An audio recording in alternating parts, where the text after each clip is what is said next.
ไม่ได้ดิกองสอบประธานมกปูนั่นแกมกใบป๊อปชุลนิយាយដោយពិតត្រង់អាចកសង្ហាមិនមែននិយាយលេងទេអាចកវាសង្ហាមែនបងប្អូនបច្ចុប្បន្នណាមនុស្សមានមនុស្សប្រុសសម្បុររបៀបស្អែមអញ្ចឹងឯងកាត់សក់ក្បាលអញ្ចឹងណា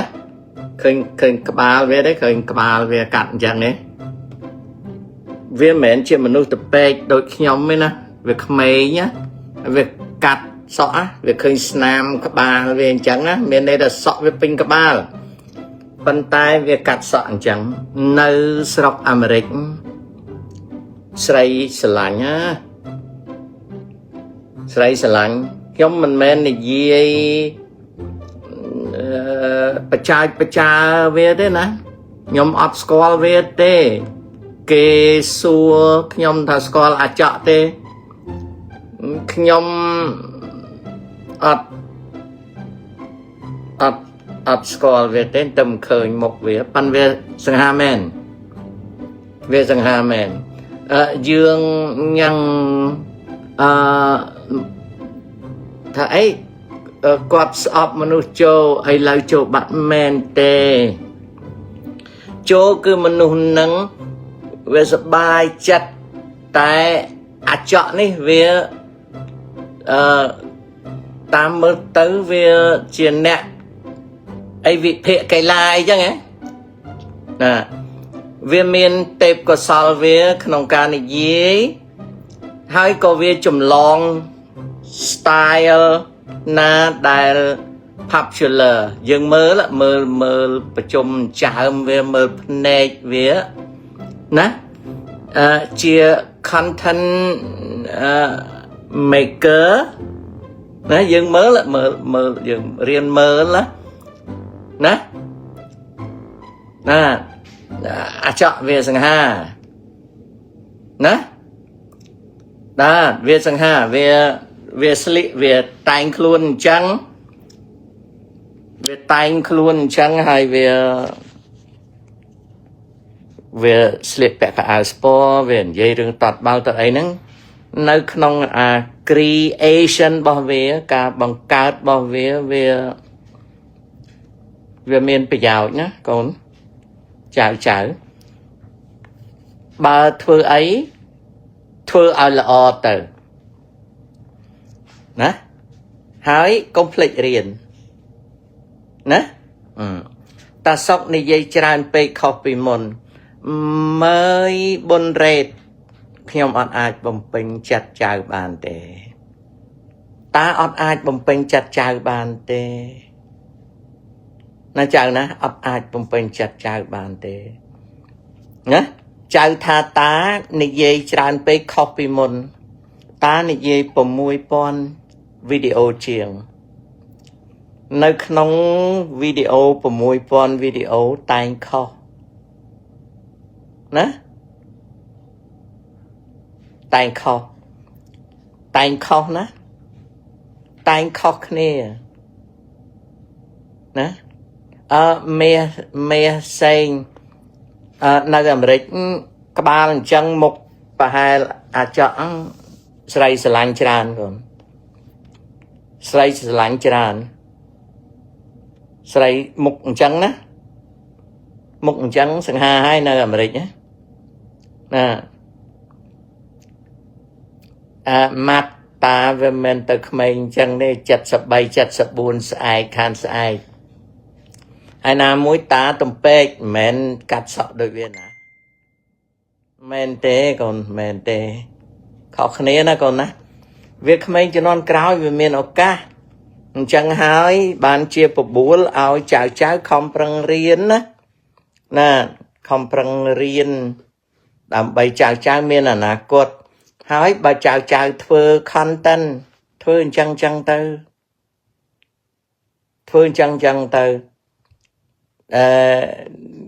កុំខំធ្វើ content នយោបាយពីព្រោះចៅនៅស្ទើរណានិយាយកីឡានិយាយទេសភាពនិយាយរឿងកំ pl ែង និយាយរឿងទស្សនៈក្មេង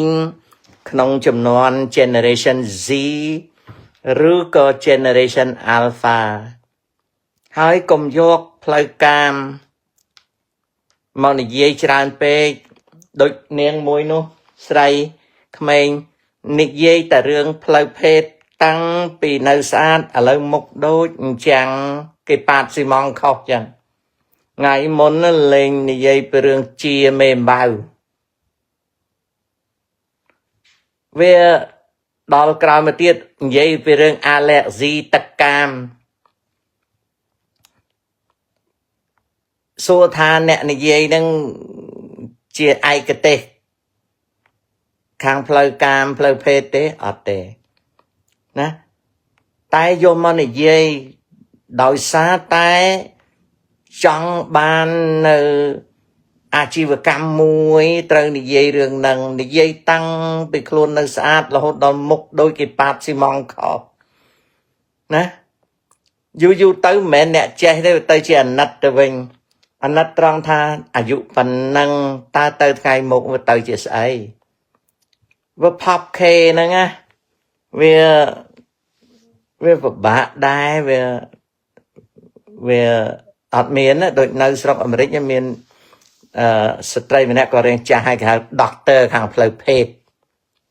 ណា doctor ខាងផ្លូវភេទតែគាត់ឡើងទូរទស្សន៍អីប៉ុណ្ណឹងឥឡូវគាត់ retire ហើយនៅអាមេរិកនេះមានស្ត្រីម្នាក់ខ្មែរយើងឈ្មោះចិនដាឥឡូវគាត់ក៏និយាយរឿងផ្សេងនៅកូរ៉េមានស្ត្រីម្នាក់ខ្ញុំអត់ស្គាល់ទេឃើញគេខឹងសម្បានឹងគាត់ណាអានោះក៏យើងវាអត់មានមុខរបរអីយើងយកផ្លូវភេទមកធ្វើយើងយកមេត្តាផ្លូវភេទហើយដល់ពេលយើងវាជាមនុស្សមិនមែនជាអ្នកប្រព្រឹត្តផ្លូវភេទយូរចេះច្រើនពេកដល់ចេះច្រើនពេកទៅវាតែយើងបរិច្ចាគឲ្យសង្គមទេបើយើងធ្វើឲ្យសង្គមសប្បាយរីករាយបើយើងធ្វើឲ្យសង្គមមានការកំសាន្តហើយបើយើងធ្វើឲ្យសង្គមមានការចេះដឹងយើងកសាងចំនួនមួយដើម្បីបន្តការចេះដឹងតទៅទៀតនឹងវាល្អឥឡូវងាកទៅអាចកវិញអាចកហ្នឹងខ្ញុំគ្រាន់តែលើកមកនិយាយប៉ុណ្ណឹងដើម្បីគូសបញ្ជាក់ថាខ្ញុំថាអាចកសង្ហាគឺនិយាយត្រង់ណានិយាយត្រង់studido ងងុយគេងមាន 3-4 យ៉ាងណាកូនណាទី1មានកូលេស្តេរ៉ុលច្រើនកាលណាមានជាតិខ្លាញ់ក្នុងឈាមច្រើនងងុយគេងទី1នឹងជំងឺណាកូនណាទី2មូសខាំហើយមូសនឹងមាន West Nile virus មានមេរោគដែលធ្វើឲ្យណាដែលធ្វើឲ្យងងុយទី2អូខេទី3ចៅអាចញ៉ាំទឹកថាមពលញឹកញយពេកទឹកថាមពលភាគច្រើនជា habit forming ដែលប្រែជាភាសាខ្មែរថាវិញ្ញាណដល់ពេលចៅអត់ញ៉ាំវាងុយដេករហូតនឹង3ក្រៅពីនឹងចៅគេងអត់គ្រប់6ម៉ោងឡើងលើអាហ្នឹងបន្ទាប់មកទី4ទី5អាហារអត់សូវមានបន្លែភាគច្រើនមានសាច់ដែលគេដាក់សារធាតុផ្អាប់ច្រើន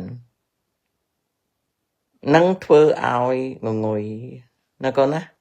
ធ្វើឲ្យងងុយអានោះ